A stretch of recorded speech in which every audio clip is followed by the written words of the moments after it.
Hello, America. If you're watching this program tonight instead of a, real financial network, it's probably because you're looking for a dose of reality. So let me get right to the point tonight. We finally had a chance to take a baby step towards fixing our economy for good, and we blew it this morning, and here's how I got there. While the U.S. markets were saved by Dr. Martin Luther King yesterday, world markets were not. They paid a heavy, heavy toll. Newspaper in France said simply, crash. The Sydney Morning Herald in Australia called it Black Tuesday, and as an example of how global this crisis really is, even a paper in the Czech Republic led with this bleak picture of an anxious trader. All of that chaos set the stage for what looked like to be a very ugly opening on the Dow this morning. And then, just as we were about to take some well-prescribed medicine, or well-deserved punishment, you take your pick, in stepped the Fed once again to bail us out. In a rare emergency meeting, 2 key interest rates were cut by 3/4 of a point. It was the first emergency cut since September 2001. Also, the first cut of that magnitude since October 1984. Do the words desperation and panic come to mind? The end result was a Dow that plummeted 464 points at the open, but then just finished down a relatively minor 128 points. Whew, everything's okay, right? Wrong. If you're looking for a market cheerleader who will tell you that everything all of a sudden is sunshine and lollipops, again, you got the wrong show. The Fed did today the same thing that they've been doing for years. They put a Band-Aid on a gunshot wound, and then they give us a couple of Tylenol to dull the pain and say everything is fine. Well, that's not a cure, that's a distraction. And I know nobody wants to hear it, which is exactly why no one of any importance ever says it, but we must be allowed to go through the pain if we're ever expecting to heal. Let me put it this way. If the Dow would have dropped 1,000 points today, everybody would have panicked. You would have had people screaming everywhere. Today, tomorrow, however, you would have found a ton of people that said, buy. Now's the time to buy. Look at all the deals. But after today's gentle 128-point drop, it's going to be hard to find those people tomorrow because they still think there's more to come. So tonight, here's what you need to know.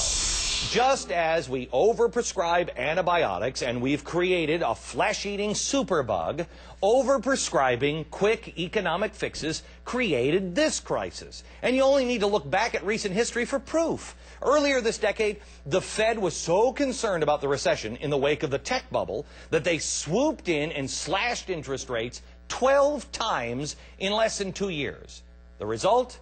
The housing bubble, the credit crisis, and now a stock market that has lost over 2,000 points in 3 months. Jeff Frankel is an economics professor at the Harvard Kennedy School, and Peter Schiff is the president of Euro-Pacific Capital and author of Crash Proof: How to Profit from the Coming Economic Collapse. Peter, let me first start with you. I had you on, I don't know how many months ago, and everybody said to me, this guy's crazy. You're starting to look more and more like a prophet.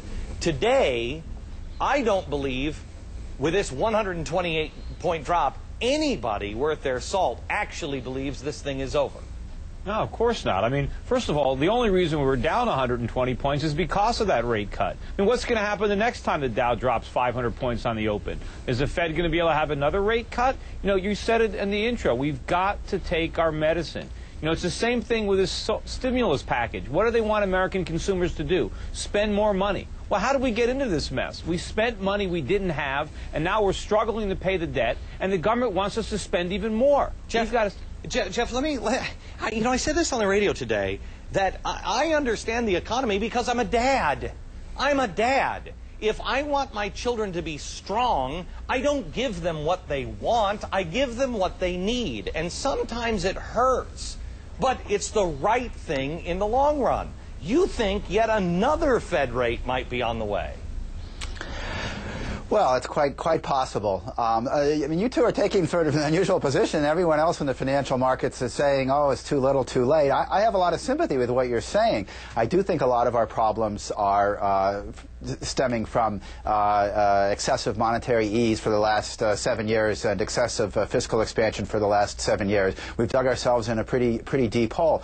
Having said that, I think some amount of monetary easing at this point and some amount of fiscal easing, is, if it's done correctly, is probably in order. But okay. I agree with you. We can't do much more of it. Okay. So hang on. So let me go back to that here with you then. The only reason why I would support anything is to have the market take a gentle fall and to gently land instead of fall out of the sky, you know, like it could. However, we're talking about a massive spending bill to give $800 now as a tax rebate. I heard last night to people who don't even pay taxes. How is that going to help anything? Well, it's not. And then, of course, Americans are going to take those rebates, assuming they don't do the responsible thing and pay off some of their credit card debt or their mortgages, and they go out and buy something like a new plasma TV. We're buying products made in other countries. We're just borrowing money to run up our trade deficit. We're creating more inflation, which is putting us into a deeper hole. Jeff, agree or disagree? Well, I agree with a lot of that. But first, with this, any talk about giving tax cuts to people who don't pay taxes, we want to be very clear here. The tax cuts, which have been truly massive, that have been passed over the last 7 years, have gone overwhelmingly to the rich, to some extent to the middle class, and not at all to lower income working Americans, including, I'm sorry, they do pay payroll taxes. Payroll taxes, they're going to get that money back, supposedly, through Social Security. They'll never see that. We all know that. We've properly focused on incentives in this country, and we realize that incentives are important. If you're trying to lift yourself out of poverty and work yourself up into the middle class, we have a high marginal tax rate now, including the payroll tax and including when you do move into paying income taxes. All the past tax cuts have gone primarily to the rich.